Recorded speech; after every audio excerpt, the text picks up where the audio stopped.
Apaan niku memomu?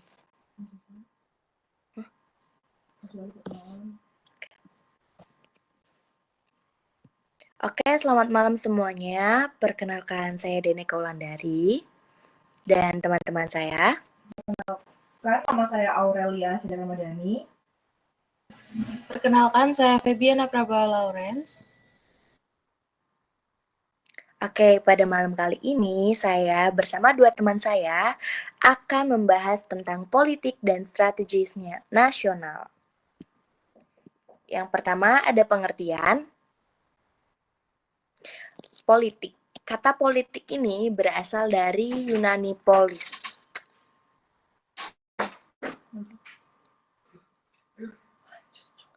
Oke, polis berarti negara atau rakyat atau wilayah permanen dan pemerintahan yang berdaulat.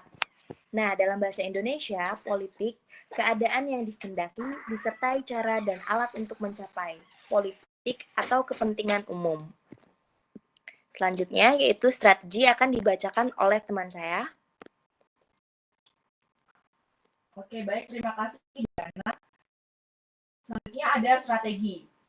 Yang pertama ada menurut Carl von Clausewitz, strategi merupakan pengetahuan tentang penggunaan pertempuran untuk memenangkan peperangan. Yang kedua, ada Anthony Henry Giovanni. Seni menyelenggarakan perang di atas peta dan meliputi seluruh kawasan operasional. Yang ketiga, strategi. Strategi merupakan kerangka rencana dan tindakan yang disusun dalam tahapan serta sistematis untuk mencapai tujuan yang digariskan. Oke, selanjutnya. Selanjutnya ada politik nasional.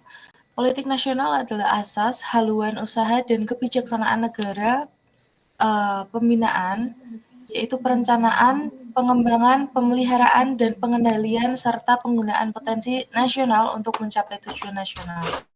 Sedangkan strategi nasional adalah cara melaksanakan politik nasional dalam mencapai sasaran dan tujuan yang ditetapkan kebijakan nasional.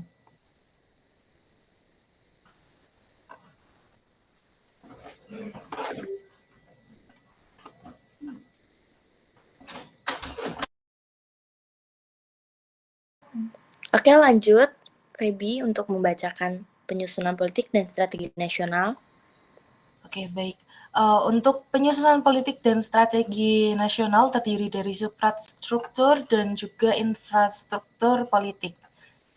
Lalu juga ada penentu kebijakan.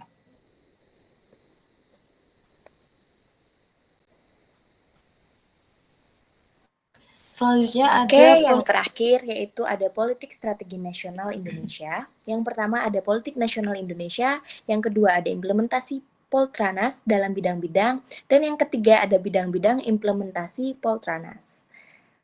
Oke, nah itu presentasi dari kelompok kami tentang politik strategi Indonesia.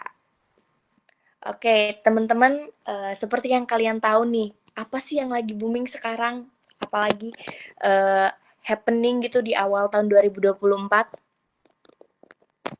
Izin menjawab, Diana, tentu aja yang lagi booming saat ini kan bahas yang kemarin tuh debat Pilpres. Kamu nonton nggak sih?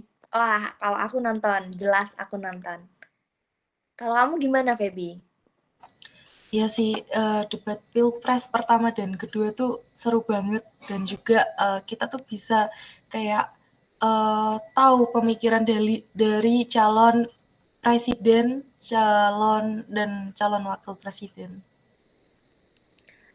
Tapi kayaknya kemarin tuh pas debat yang terakhir ada salah satu paslon, maksud saya ada salah satu capres yang katanya disudutkan gitu. Menurut kamu itu gimana, Feby? Menurut dari sudut pandang saya sebagai mahasiswa ilmu komunikasi, karena hal tersebut merupakan memang topik yang ada dalam pembahasan tersebut memang seperti yang kita tahu kemarin, jadi mungkin memang sewajarnya seperti itu, tergantung bagaimana calon presiden menanggapi hal tersebut, gitu. Oke, baik. Terima kasih, Feby. Nah, gimana nih kalau menurut Aurel? Kalau menurut aku sendiri sih, menurut pandanganku itu kurang etis ya. Apalagi kalian ketahui bahwa capres tersebut merupakan memegang jabatan Kementerian Pertahanan. Namun, paslon lain menyinggung dengan pertanyaan berapa sih skor Menteri Pertahanan kinerjanya selama ini, dan beliau menjawab 11 dari 100. Nah, menurut saya itu kurang etis dan melanggar kode etik. Oke, jadi kalau bisa saya simpulin nih ya, gaya dari debat terakhir kemarin itu sama dengan banyak pakar politik yang berbicara bahwa gaya debat capres kemarin itu sama dengan gaya debat capres di Amerika Serikat, yang tentunya kita tahu sendiri kalau Indonesia ini memegang kode etik dan sopan santun yang sangat tinggi. Tapi di debat kemarin itu ada 2 capres yang menyinggung, salah satu dari mereka ada yang menyinggung atau merendahkan etika mereka di depan orang yang memang jelas itu lebih tua, dan dinilai capres tersebut memiliki adab yang kurang. Gimana nih menurut kalian? Apakah ada tanggapan lagi tentang kemarin?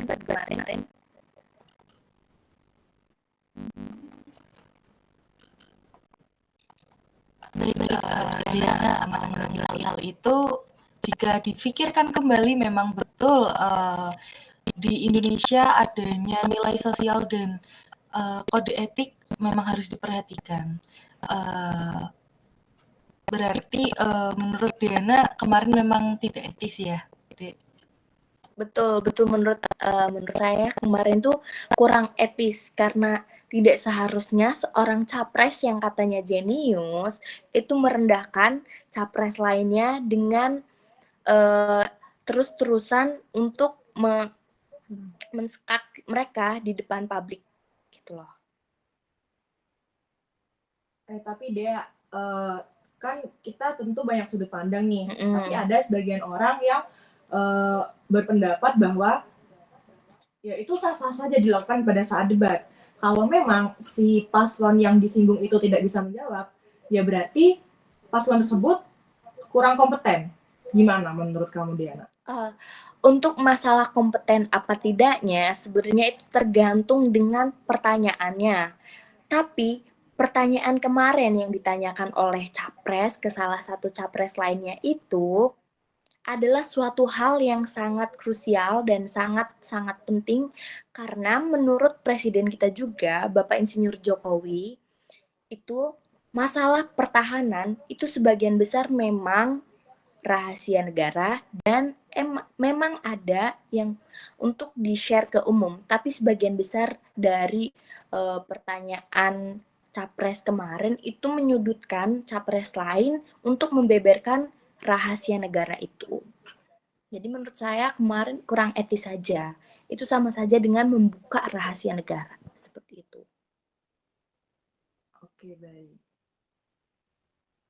Jadi menurut Dea, pertanyaan yang seperti itu mungkin kurang pantas dilontarkan pada saat debat ya. Betul. Kan bisa saja paslon lain itu tidak menyinggung soal keamanan negara itu sendiri, bisa jadi seperti pertanyaan yang lain-lain yang kira-kira mereka itu bisa berdebat dengan sehat.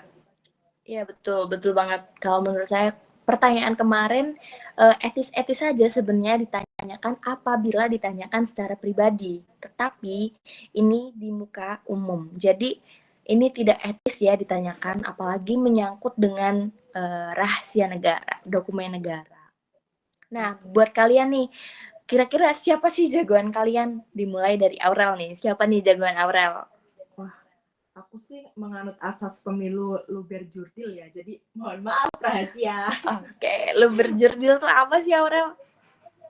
Bisa dijelaskan, Feby? Wah, kayaknya orang nggak tahu Boleh, nih. boleh. Langsung Jadi- umum, bebas, rahasia, jujur, dan adil. Iya, betul. Itu. Oke, kalau Feby sendiri gimana nih? Kalau saya sendiri sama dengan Aurel dong, karena di Indonesia menerapkan asas luber-jurdil, jadi untuk pilihan itu tetap menjadi rahasia pribadi ya. Kita sebagai sebelum masyarakat Indonesia kan juga dapat menilai dari debat Capres dan Cawapres kemarin, untuk menanggapi hal itu, memang kita sebagai rakyat Indonesia sepantasnya untuk melihat dan menilai dari percakapan atau debat yang dilakukan kemarin itu. Jadi nanti untuk pilihannya kita bisa memberikan dari serius untuk masa depan Indonesia ke depannya. tadi bilang memilih calon presiden dan wakil presiden dan serius untuk kemajuan Indonesia ini sendiri. Nah, bisa dilihat fenomena di media sosial sekarang ini, kebanyakan para anak muda atau milenial ini FOMO. Mereka kebanyakan memilih paslon nomor 2 karena alasannya gemoy. Nah, itu gimana menurut kalian, itu gimana? Oke, Aurel menanggapi pertanyaan.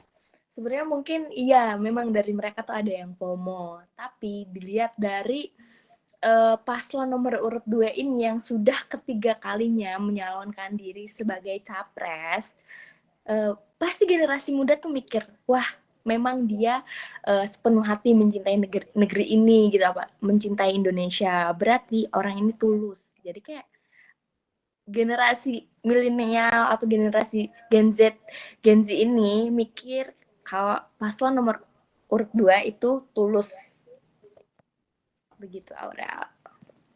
Izin menanggapi juga untuk tadi yang ditanyakan Aurel mengenai gemoy itu, kalau menurut saya itu adalah political branding ya teman-teman. Jadi political branding itu merupakan proses komunikasi yang memiliki tujuan untuk menciptakan dan mengelola persepsi terhadap calon yang dicalonkan oleh partai politik atau kandidat tertentu. Jadi memang kalau menurut saya itu memang brandingnya dibuat seperti itu agar dapat memikat generasi yang sekarang banyak mendominasi, yaitu generasi Z dan generasi milenial gitu. Oke, berarti menurut Feby ini, wah ini cocok nih sama pembahasan kita kali ini. Berarti menurut Feby calon nomor 2 ini menganut politik dan strategi nasional. Karena memang sudah menciptakan branding itu kan. Iya betul Aurel. Jadi mungkin itu adalah suatu strategi yang berupa branding politik yang ditetapkan oleh, memang setiap kandidat itu mungkin memiliki brandingnya sendiri ya Aurel. Jadi hal itu termasuk branding dari kandidat tersebut yang disebut gemoy gitu. Dan juga merupakan strategi nasional. Oke, wah ternyata pembahasan yang seru ini harus berakhir dulu ya sampai di sini. Oke, terima kasih Aurel yang udah berpendapat, Feby juga yang udah berpendapat. Ini membuka membuka pikiran saya untuk tetap memegang teguh asas luber-jurdil yang merupakan salah satu asas politik di negeri ini. Negeri kita memang negeri politik. Nah, kita harus menjadi orang pintar yang dalam berpolitik. Sekian, terima kasih. Selamat malam semuanya. Selamat malam, terima kasih Diana Aurel.